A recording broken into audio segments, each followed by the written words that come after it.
দুই তীরে, লিখেছেন রবীন্দ্রনাথ ঠাকুর। আমরা তাহলে দেখি কবিতায় কি রয়েছে। আমি ভালোবাসি আমার নদীর বালুচর, শরৎকাল যে নির্জনে চকাচকির ঘর, যেথায় ফুটে কাশ তটের চারিপাশ, শীতের দিনে বিদেশি সব হাঁসের বসবাস। কচ্ছপেরা ধীরে রৌদ্র পোহায় তীরে, দু একখানি জেলের ডিঙি সন্ধে বেলায় ভিড়ে।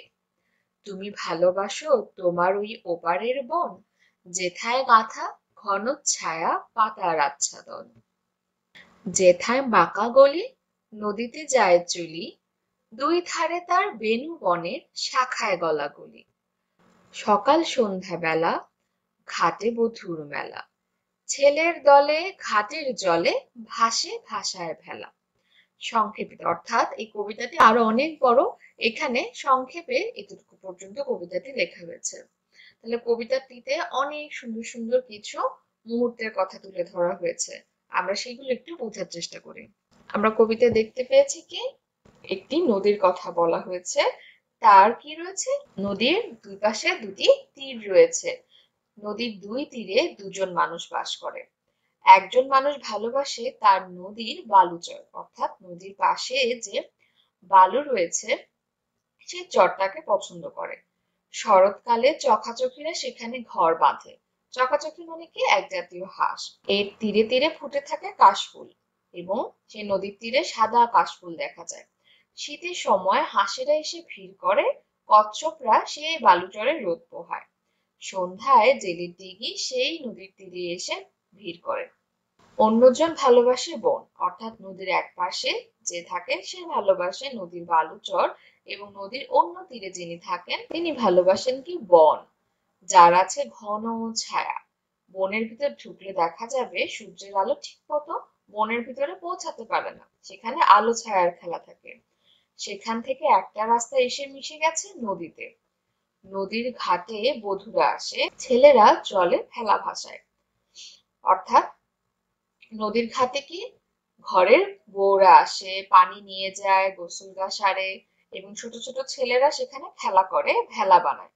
ভেলা কি এক ধরনের বাঁশের তৈরি এক ধরনের যান, যেটা পানির উপর ভাসানো যায়। ভেলায় চড়ে ছেলেরা খেলাধুলা করে। একটি নদীর দুই তীরের মানুষকে কি সুন্দর মিলিয়ে দিয়েছে। তাহলে একটা নদীকে কেন্দ্র করে এবং তার দুই পাশের দুটি মানুষকে কেন্দ্র করে কি সুন্দর একটা কবিতা লিখেছেন আমাদের কবিগুরু রবীন্দ্রনাথ ঠাকুর। তাহলে আমরা এই কবিতায় যে শব্দগুলো পড়েছি সেগুলো একটু জেনে নিই। আমরা কবিতায় কি পড়েছি, নির্জন শব্দটি পড়েছি। আমি ভালোবাসি আমার নদীর বালুচর, শরৎকালে যে নির্জনে চকাচক ঘর। তাহলে এই নির্জন মানে কি, নীরবে অথবা জনশূন্য স্থান। চকাচকি মানে আমি বলেছি কি হাঁস জাতীয় এক ধরনের পাখি, আমরা এখানেও ছবিতে দেখতে পাচ্ছি। তট মানে কি, নদীর তীর। যেথায় ফুটে কাশ তটের চারিপাশ, শীতের দিনে বিদেশি সব হাঁসের বসবাস। তাহলে নদীর এই পাড়টাকে বলা হচ্ছে কি তট। বালুচর মানে কি, নদীর তীরে যে বালুময় স্থান থাকে সেটাকে বলা হচ্ছে বালুচর। শরৎকাল কি, আমরা জানি বাংলার একটি ঋতুর নাম হচ্ছে শরৎকাল। শরৎকাল আমরা কিভাবে চিনি, আকাশটা থাকে কি হালকা নীল রঙের এবং আকাশে সাদা রঙের তুলোর মতো পেচপেচা মেঘ ভেসে ভেসে বেড়ায় এবং তার নদীর তীরে দেখতে পাই কি সাদা সাদা অনেক কাশফুল। শরৎকালটা সত্যি একটি সুন্দর ঋতু। আমরা এখানে শরৎকালের একটি ছবি দেখতে পাচ্ছি। ডিঙি অর্থ কি, এক ধরনের নৌকা।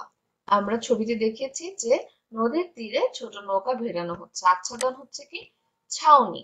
তীরে অর্থ আমরা জানি ঘাটে। সন্ধ্যা মানে হচ্ছে কি একটা সময় বোঝানো হচ্ছে, যে সকালবেলা সন্ধ্যাবেলা একটা সময়। বেনুবন, বেনুবন অর্থ কি, বাঁশবন।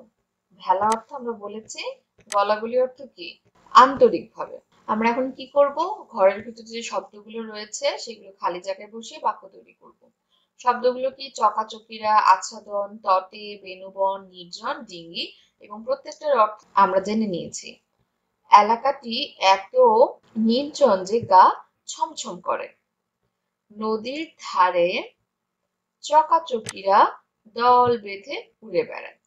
গ্রামের ছোট নদীগুলো দিয়ে মানুষ ডিঙি করে পারাপার হয়। অর্থাৎ যেখানে যে সকল গ্রামের চারপাশে শুধু নদী, তাদের কি করতে হয়, এক গ্রাম থেকে আরেক গ্রামে যাওয়ার জন্য এই নদীগুলো ছোট ছোট নৌকা করে পার হতে হয়। নদীর দু তটে প্রতি বছর মেলা বসে। নদীর তীরে বটগাছটি বর্ষাকালে মানুষ আচ্ছাদন হিসেবে ব্যবহার করে। আমরা বটগাছ কি দেখেছি? বটগাছ অনেক বিশাল হয়, অর্থাৎ বটগাছটা অনেকটা ছাতার মতো করে ছাউনির মতো হয়ে থাকে। যখন বর্ষাকালে বৃষ্টি পড়ে, ওই পাশ দিয়ে যাওয়ার সময় মানুষ কি করে, আশ্রয়স্থল হিসাবে ওই গাছের নিচে দাঁড়িয়ে এই গাছটাকে ছাউনি হিসেবে ব্যবহার করে। নদীর ধারে গজিয়ে ওঠা বেনু বন বাতাসে দুলতে থাকে। বেনু বন মানে কি আমরা বলেছিলাম, বাঁশ বাগান। আমরা এখন কি করব, দাঁত টেনে অর্থ মিলাবো। নির্জন, তট, বেনু বন, ডিঙি। আর এখানে রয়েছে কি, নদীর তীর, জনশূন্য স্থান, এক ধরনের নৌকা আর বাঁশবন। তাহলে কোন শব্দটার সাথে কোন শব্দটা মিলবে সেটা আমাদের কি করতে হবে, দাগ টেনে মিলাতে হবে। যেমন নির্জন, নির্জনের সাথে কি হয়, জন শূন্য স্থান। তট হচ্ছে কি নদীর তীর, আর বেনু বন মানে কি বাঁশবাগান, ডিঙি হচ্ছে এক ধরনের নৌকা। তাহলে আমরা একটু কবি পরিচিতিটা দেখে নিই। কবিতাটি কে লিখেছেন? বিশ্বকবি রবীন্দ্রনাথ ঠাকুর। বিশ্বকবি রবীন্দ্রনাথ ঠাকুর কলকাতার জোড়াসাঁকোর ঠাকুরবাড়িতে 1861 খ্রিস্টাব্দে 7ই মে 1268 বাংলা সনের 25শে বৈশাখ জন্মগ্রহণ করেন। তিনি শুধু কবি নন, তিনি একাধারে কি কথা সাহিত্যিক, নাট্যকার, দার্শনিক, গীতিকার, সুস্রষ্টা, চিত্রশিল্পী, সমাজসেবী ও শিক্ষাবিদ। তার রচনা ভান্ডার বিশাল। তিনি যে কি কি লিখেছেন তা বলে শেষ করা যাবে না। 1913 খ্রিস্টাব্দে রবীন্দ্রনাথ ঠাকুর সাহিত্যে নোবেল পুরস্কার লাভ করেন। 1941 খ্রিস্টাব্দের 7ই আগস্ট 1348 বাংলা সনের 22শে শ্রাবণ তিনি মৃত্যুবরণ করেন। তাহলে আমরা এই এত সুন্দর একটা কবিতা বাসায় পড়বো, যেখানে কবি একটি নদীর দুপাশের অসাধারণ দৃশ্য ফুটিয়ে তুলেছেন।